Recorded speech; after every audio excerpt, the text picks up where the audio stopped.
different factors in the diagnosis of dementia or Alzheimer's disease. He's wondering, is there an issue of having to test every single one of these factors in order to care for the patient? And what is your thought on how we should diagnose and care for patients?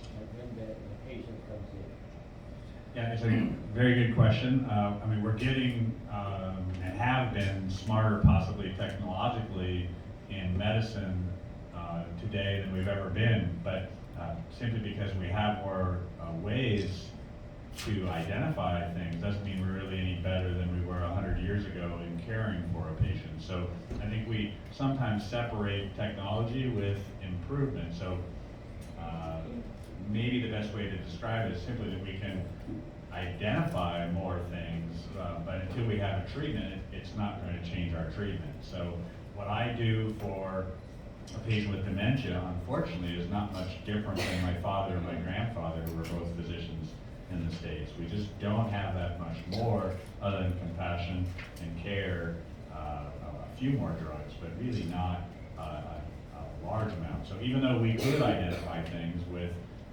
technology and radiology and lab tests, it doesn't change anything until we come up with a treatment.